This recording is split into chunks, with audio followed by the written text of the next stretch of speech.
కోసం MP Raghunandan Rao MLA కొత్త ప్రభాకర్ రెడ్డి ఇక ఎస్సీ/ఎస్టీ కమిషన్ చైర్మన్ పక్కి వెంకటయ్య భూమి పూజ చేశారు.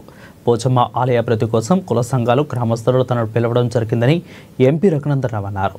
గ్రామస్తుల గుడి నిర్మాణం కోసం చందాలు వేసుకుంటున్నారని తెలిసిందని, గుడి నిర్మాణంలో తాము భాగస్వామ్యం అవుతామని వారు హామీ ఇచ్చారు.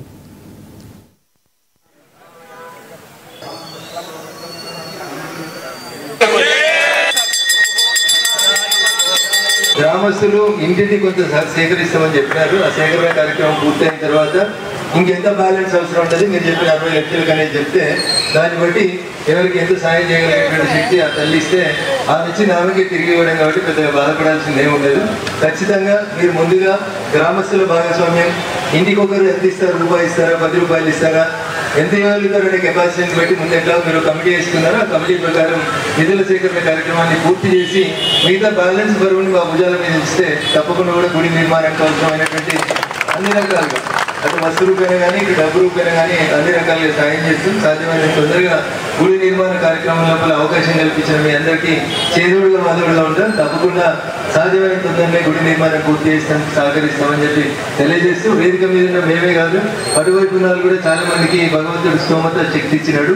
వాళ్ళు కూడా వారి వారి శక్తి మేరకి ఈ ఊరు నాది, ఈ ఊరు బాగుంటే నేను బాగుంటానని అనుకుని అందరూ కూడా ఇతవికంగా సాయం చేసిన తర్వాత మిగతా ఎంత లోటు అని కమిటీ భావిస్తుందో ఆ లోటుని వేదిక మీద మేము అందరం కలిసి ఖచ్చితంగా పూర్తి చేస్తామని చెప్పి ఈ సందర్భంగా తెలియజేస్తూ, అవకాశం ఇచ్చినటువంటి వేదికకు, వేదిక ముందున్నటువంటి అన్ని కులాల పెద్దలకు కూడా నేను ఈ సందర్భంగా మరొకసారి శుభాకాంక్షలు, అభినందనలు తెలియజేస్తాను. సో రాజకీయాలు మాట్లాడొద్దు అనుకుంటేనే అందరూ రాజకీయాలు మాట్లాడింది. నేను కూడా 2 మాటలు రాజకీయంతో సంబంధం లేకుండా మాట్లాడుకోవాలని 2 మాటలు చెప్పదలుచుకున్నాను.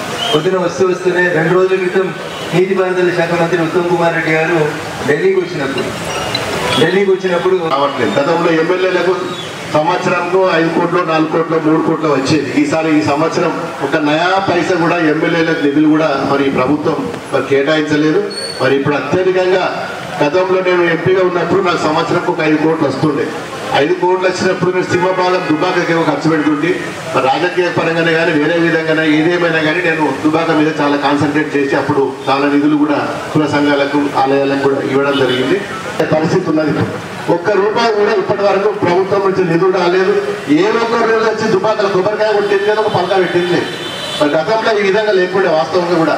మరి ఎమ్మెల్యే నిధులు ఎమ్మెల్యేకి వస్తుండేనో, ఏదన్నా ఓ లీటర్ పెడితే ఫండ్స్ వస్తుండే, ఓ రోడ్ అవుతుండే, ఓ మోడ్ అవుతుండే, మున్సిపాలిటీకి వస్తుండే. మరి గతంలో ఎలక్షన్ ముందు 20 కోట్ల రూపాయలు మున్సిపాలిటీ శాంక్షన్ అయిన నిధులు కూడా మరి అది కూడా క్యాన్సిల్ అయిపోయింది. గతంలో శాంక్షన్ చేపించిన దుబాక అభివృద్ధిలో కూడా చాలా మోరీలు, రోడ్లు కూడా అవన్నిటి కూడా ప్రపోజల్స్ ఇచ్చినాయి కూడా మరి ఎలక్షన్ ముందు వచ్చినాయి కూడా. కనీసం వాటిని కంటిన్యూషన్ చేసినా కానీ కొద్దిగా దుబాక పట్టణ బాగుపడుతుండే. ఆ నిధులు కూడా రాలేదు. ఈరోజు అది కూడా క్యాన్సిల్ చేసింది గవర్నమెంట్ వచ్చిన తర్వాత. ఒక నయా పైసా ఇప్పటి వరకు 2 సంవత్సరాల దగ్గరకు వస్తుంది. మరి ఒక మున్సిపాలిటీ కానీ, అర్బన్లో కానీ, రూరల్లో కానీ ఎక్కడ కూడా ఒక నయా పైసా ఏ డిపార్ట్మెంట్ కూడా మరి రిలీజ్ కావట్లేదు. మనకే కాదు, రాష్ట్రంలో ఏ నియోజకవర్గం జయశంకర్ భూపాలపల్లి జిల్లా మొగలు